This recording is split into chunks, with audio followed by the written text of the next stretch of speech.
Uma longa corrente de vida interior. A devoção ao coração de Cristo reaparece no caminho espiritual de vários santos muito diferentes entre si. Em cada um deles, esta devoção assume novos aspectos. São Vicente de Paulo, para dar um exemplo, dizia que o que Deus quer é o coração. Deus pede principalmente o coração, que é o principal. Por que razão quem não tem bens merece mais do que quem, tendo grandes posses, renuncia a elas? Porque quem não tem nada, vai a ele com mais afeto, e é isso que Deus quer de modo especial. Isto implica aceitar que o próprio coração se una ao de Cristo, uma irmã que faz todo o possível para predispor o seu coração a estar unido ao de nosso Senhor, quantas bênçãos não receberá de Deus. Por vezes, somos tentados a considerar este mistério de amor como um admirável feito do passado, como uma bela espiritualidade de outros tempos, mas devemos recordar sempre de novo, como dizia um santo missionário, que este coração divino, que suportou ser trespassado por uma lança inimiga para poder derramar por aquela ferida sagrada os sacramentos, onde se formou a Igreja, jamais deixou de amar. Santos mais recentes, como São Pio de Pietrelcina, Santa Teresa de Calcutá e tantos outros, falam com sincera devoção do coração de Cristo. Mas gostaria de recordar também as experiências de Santa Faustina Kowalska, que repropõe a devoção ao coração de Cristo colocando uma forte ênfase na vida gloriosa do ressuscitado e na misericórdia divina. Com efeito, motivado pelas experiências desta santa e bebendo da herança espiritual do bispo São Joseph Sebastian Pelczar, de 1842 a 1924, São João Paulo II relacionou intimamente a sua reflexão sobre a misericórdia com a devoção ao coração de Cristo.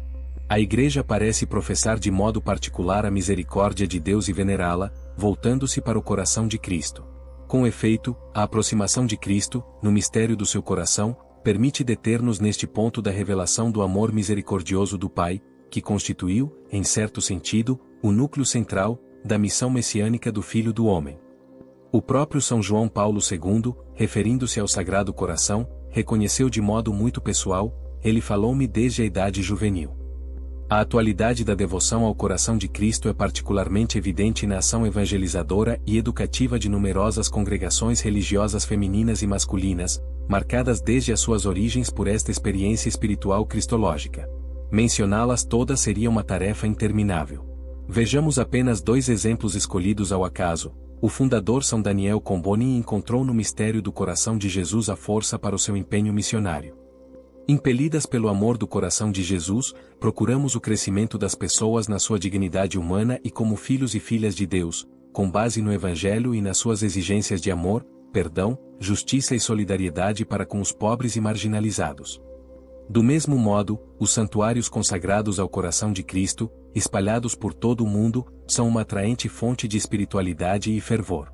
A todos aqueles que, de algum modo, colaboram nestes lugares de fé e de caridade, dirijo a minha bênção paterna. A devoção da consolação. A chaga do lado, de onde brota a água viva, permanece aberta no ressuscitado. Esta grande ferida causada pela lança, e as chagas da coroa de espinhos que aparecem com frequência nas representações do Sagrado Coração, são inseparáveis desta devoção. Nela contemplamos o amor de Jesus Cristo que foi capaz de se entregar até ao fim. O coração do ressuscitado conserva estes sinais da doação total que implicou um intenso sofrimento por nós. Portanto, de algum modo, é inevitável que o fiel queira responder não só a este grande amor, mas também à dor que Cristo aceitou suportar por causa de tanto amor. Com ele na cruz. Vale a pena recuperar esta expressão da experiência espiritual desenvolvida em torno do coração de Cristo, o desejo interior de o consolar. Não tratarei agora da prática da reparação, que considero melhor inserida no contexto da dimensão social desta devoção, e que desenvolverei no próximo capítulo. Agora gostaria apenas de me concentrar naquele desejo que muitas vezes brota no coração do fiel enamorado quando contempla o mistério da paixão de Cristo e o vive como um mistério que não só é recordado, mas que pela graça se torna presente, ou melhor, nos leva a estar misticamente presentes naquele momento redentor. Se o amado é o mais importante, como não querer consolá-lo? O Papa Pio XI procurou fundamentar esta afirmação convidando-nos a reconhecer que o mistério da redenção através da paixão de Cristo, por graça de Deus, transcende todas as distâncias do tempo e do espaço.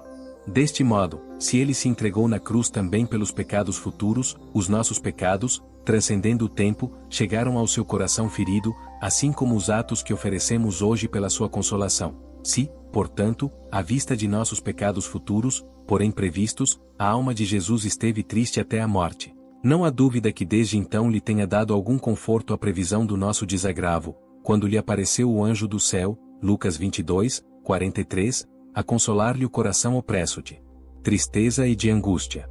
E assim também agora, em modo admirável, porém verdadeiro, podemos e devemos consolar este coração sacratíssimo, continuamente ofendido pelos pecados dos homens ingratos. As razões do coração. Pode parecer que esta expressão de devoção não possua suficiente base teológica, mas o coração tem as suas razões.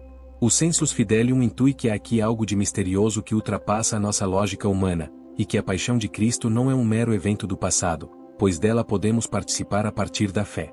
A meditação da entrega de Cristo na cruz é, para a piedade dos fiéis, algo mais do que uma simples recordação. Esta convicção está solidamente fundamentada na teologia. A isto junta-se a consciência do próprio pecado, que ele carregou sobre os seus ombros feridos, e da própria inadequação perante tanto amor, que sempre nos ultrapassa infinitamente. Em todo o caso, perguntamo-nos como é possível relacionarmos-nos com Cristo vivo, ressuscitado, plenamente feliz, ao mesmo tempo, consolá-lo na paixão. Consideremos que o coração ressuscitado conserva a sua ferida como uma memória constante, e que a ação da graça provoca uma experiência que não está inteiramente contida no instante cronológico.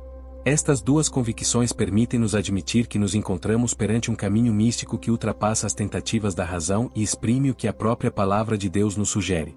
Mas, escreve o Papa Pio XI, ou como pode ser que Jesus Cristo reine bem-aventurado no céu, se é mister o consolo de nossa reparação? Dá uma alma que ame, e compreenderá nosso acerto. Respondemos com as palavras de Santo Agostinho, em Ioannis Evangelium, Tract.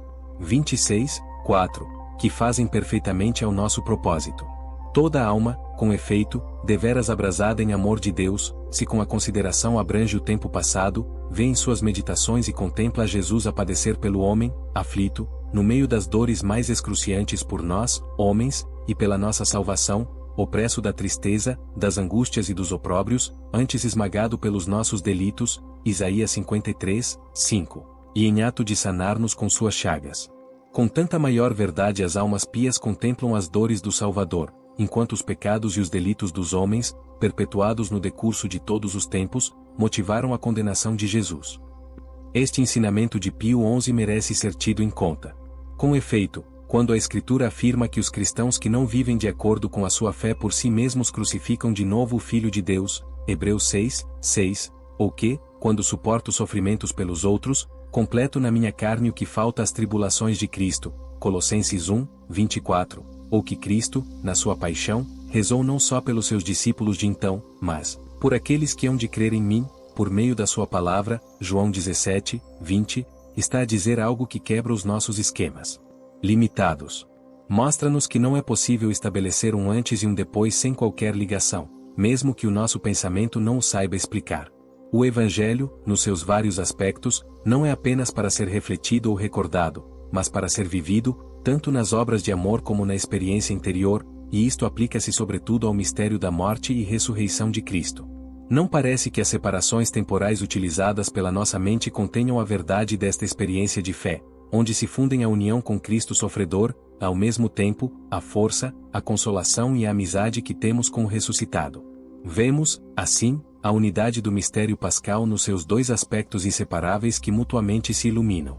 Este mistério único, fazendo-se presente pela graça nas suas duas dimensões, significa que, quando procuramos oferecer algo a Cristo para sua consolação, os nossos próprios sofrimentos são iluminados e transfigurados pela luz pascal do amor. Acontece que participamos neste mistério na nossa vida concreta, porque anteriormente o próprio Cristo quis participar na nossa vida, quis viver antecipadamente como cabeça o que o seu corpo eclesial viveria, tanto nas feridas como nas consolações. Quando vivemos na graça de Deus, esta participação mútua torna-se uma experiência espiritual. Em última análise, é o ressuscitado que, pela ação da sua graça, torna possível que estejamos misteriosamente unidos à sua paixão. Sabem nos corações que creem, que experimentam a alegria da ressurreição, mas ao mesmo tempo desejam participar no destino do seu Senhor. Estão prontos para esta participação com os sofrimentos, os cansaços, as desilusões e os medos que fazem parte da sua vida. Não a vivem na solidão, pois estas feridas são igualmente uma participação no destino do corpo místico de Cristo que caminha no povo santo de Deus e que leva o destino de Cristo em todos os tempos e lugares da história. A devoção da consolação não é a histórica ou abstrata, mas torna-se carne e sangue no caminho da Igreja. A compunção.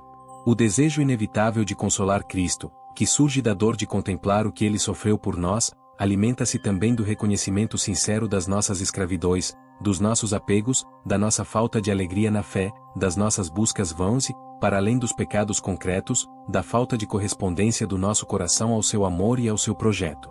É uma experiência que nos purifica, porque o amor precisa da purificação das lágrimas que, no final, nos deixam mais sedentos de Deus e menos obcecados por nós próprios. Assim, vemos que, quanto mais profundo se torna o desejo de consolar o Senhor, mais se aprofunda a compunção do coração fiel, que não é um sentimento de culpa que te lança por terra, nem uma série de escrúpulos que paralisam, mas é uma picada benéfica que queima intimamente e cura, pois o coração, quando se dá conta do próprio mal e se reconhece pecador, abre-se. Acolhe a ação do Espírito Santo, como água viva que o muda a ponto de lhe correrem as lágrimas pelo rosto. Não significa sentir pena de nós, como muitas vezes somos tentados a fazer. Diversamente, chorar por nós próprios é arrepender-nos seriamente de ter entristecido a Deus com o pecado, reconhecer que diante dele sempre estamos em débito, nunca em crédito. Assim como a água, gota a gota, escava a pedra, as lágrimas lentamente escavam os corações endurecidos. Deste modo assiste-se ao milagre da tristeza, da boa tristeza, que leva à doçura. A compunção, mais do que fruto do nosso exercício, é uma graça e como tal deve ser pedida na oração. É pedir, dor com Cristo doloroso, quebranto com Cristo quebrantado, lágrimas, pena interna de tanta pena que Cristo passou por mim. Peço, portanto, que ninguém ridicularize as expressões de fervor devoto do santo povo fiel de Deus, que na sua piedade popular procura consolar Cristo. E convido cada um a perguntar-se se não há mais racionalidade, mais verdade e mais sabedoria em certas manifestações desse amor que procura consolar o Senhor do que nos atos de amor frios, distantes, calculados e mínimos de que somos capazes aqueles que julgamos possuir uma fé mais reflexiva, cultivada e madura. Consolados para consolar. Nesta contemplação do coração de Cristo, entregue até ao fim, somos consolados. A dor que sentimos no coração dá lugar a uma confiança total. Por fim, resta a gratidão, a ternura, a paz, o seu amor reinante na nossa vida. A compunção não provoca angústia, mas alivia a alma dos seus pesos, porque intervém na ferida deixada pelo pecado, preparando-nos para receber lá mesmo a carícia do Senhor. E a nossa dor une-se à dor de Cristo na cruz, pois quando dizemos que a graça nos permite superar todas as distâncias, isso significa também que Cristo, quando sofria, estava unido a todos os sofrimentos dos seus discípulos ao longo da história. Assim, se sofremos, podemos experimentar a consolação interior de saber que o próprio Cristo sofre conosco. Desejando consolá-lo, saímos consolados. Mas, num certo momento desta contemplação do coração que crê, deve ressoar aquele dramático apelo do Senhor: consolai, consolai o meu povo, Isaías 40, 1. E recordamos as palavras de São Paulo, que nos lembra que Deus nos consola para que também nós possamos consolar aqueles que estão em qualquer tribulação, mediante a consolação que nós mesmos recebemos de Deus, 2 Coríntios 1, 4. Isto convida-nos agora a procurar aprofundar a dimensão comunitária, social e missionária de toda a autêntica devoção ao coração de Cristo. Com efeito, o coração de Cristo, ao mesmo tempo que nos conduz ao Pai, envia-nos aos irmãos. Nos frutos de serviço, fraternidade e missão que o coração de Cristo produz através de nós, cumpre-se a vontade do Pai. Assim se fecha o círculo. Nisto se manifesta a glória do meu Pai, em que deis muito fruto, João 15, 8.